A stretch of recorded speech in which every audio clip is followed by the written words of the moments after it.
friends, just thought I'd share with you what I'm up to today. If you follow me, you've heard me say that I'm preparing for a Minnie Mouse birthday the end of this month. It is time to go ahead and start on the centerpieces.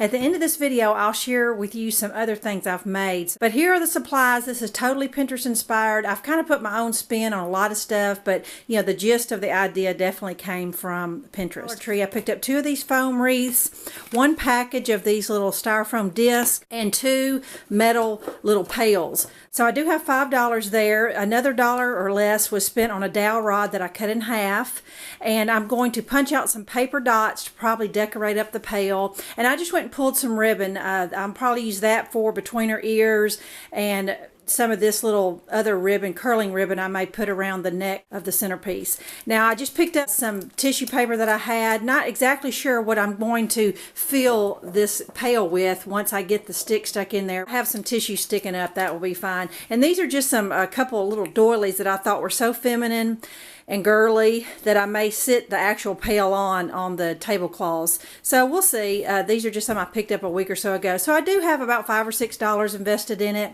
I'm probably going to paint my dowel rod kind of a hot pink, and then I'm going to spray paint all the styrofoam black. So that is the gist of my supplies. And so what I'm going to do now is spray paint all my styrofoam black. And I forgot to tell you, you will need a few little toothpicks to attach the ears to the head. So that's it. I'll be back with the next step. Okay, the first thing I need to do before I actually paint my styrofoam is get my ears ready. Now I just took a big sharp knife and just cut straight down on both discs and cut them in half. And like I said, I just used even pressure. Now what I did is I placed these halves kind of under my wreath and just barely put a curve with a black Sharpie marker. Just kind of trace the curve of the wreath. And so now what I'm going to do is just kind of take a little knife of some sort. They're not going to be super or many ears, but it will definitely, I think when it's all spray painted one color, it will give the look of a, Minnie Mouse head. It just kept me from having to buy double of these discs.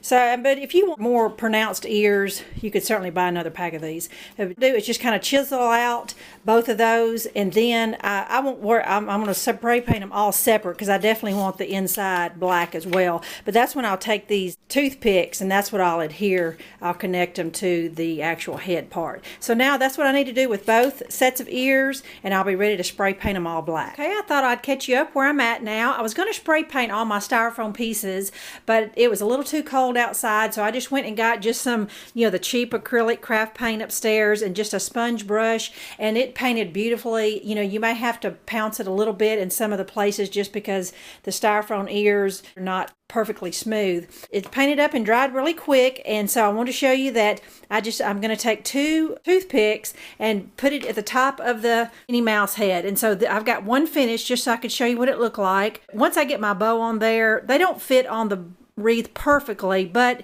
in the whole picture of the thing, no one's really going to notice that. And there's going to be a bow there to kind of offset that little those little spaces. I just want to show you what the Minnie head looks like. And then as far as the dowels, I just took a piece of scrap styrofoam that I had and just stuck the dowels in there and just took some paint in my palm and rubbed it up and down the dowel instead of trying to paint it. It was just easier. I didn't have to mess up another brush, and it doesn't take much paint at all to cover these little dowel rods in paint. And so now what I'm going to do is stick my Minnie heads on the dowel rods. I'm going to hot glue some bows and maybe decorate up my cans a little bit. There's no reason for me to show you all that because it's pretty self-explanatory once you see the finished product. Everything get dried and I can assemble everything, and I'll show you my sample table. Okay, I set up my little kitchen table just so you could get the full effect. But this is my Minnie Mouse centerpiece.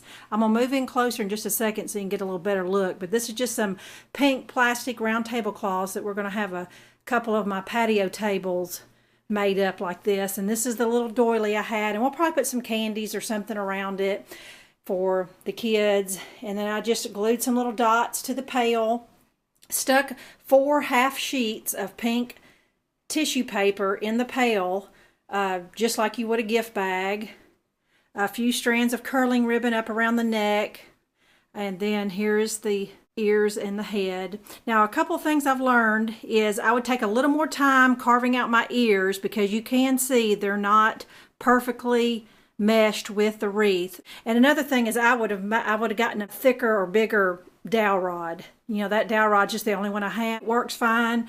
You know, just for even more stability, it would have been better if it had been just a little thicker dowel rod. So that is my Minnie Mouse. I know this doesn't interest many of you, but Minnie Mouse is pretty popular. And so if you know of anybody that is planning a Minnie Mouse birthday, be sure and share this video. Now stay tuned and I'm going to share with you a few more things that I've made for the party. Okay, I've got these laid out on my dining room floor just so you can see it. This is just a piece of cardboard that I cut out in the shape of a Minnie Mouse head and just some scrapbook paper for the bow, and then I just put all different pictures of Kennedy. Here was her first birthday. Here was her second birthday. This is one of my favorite pictures of her a couple years ago. She's our little volunteer cheerleader. This is just some adorable pictures of her. I'm gonna pan over here just a little bit, and this is a one of those foam boards that I bought at Target and just decorated up with some paper and dots, and I cut out the Minnie hands on my silhouette, and this is going to be a photo booth frame. This is going to be so cute, and I cut out her letters of her name with a Disney font. So now I'm going to go upstairs and show you the banner I made. I've got it hanging on my craft room wall just for safekeeping. Just took some different paper that cardstock I got at Hobby Lobby and made her a banner out of the Disney font as well. Now I wish I would have put little Minnie heads in between the letters, because I told my daughter those kind of look like butterflies instead of little Minnie Mouse bows, but I think it's cute. It'll be fine once it's all hung up. Okay, just lack of me being able to get a better angle, I made several of these large tissue balls. This is extra big. This is much bigger than a basketball. This was made with 9 full sheets of tissue paper, and then I made a couple smaller ones to hang from the ceiling. This was made with a half a pack of the 9 sheets. I just cut the 9 sheets in half and I was able to make 2 smaller ones. Those will be really cute as the backdrop hanging from the ceiling. And last but not least, I've got a couple things yet to do. These are just some little pink gift bags that I made that I'm going to put, you know, the goodie stuff in. I cut out, I have a Minnie Mouse file for my silhouette that I cut out. And then I'm also going to cut out one more black Minnie Mouse head out of poster board, and we're going to do a pin the bow on Minnie. So that is the decorations for our big 3rd birthday, the end of this month. Hope you enjoyed it. Thanks for watching. Bye-bye.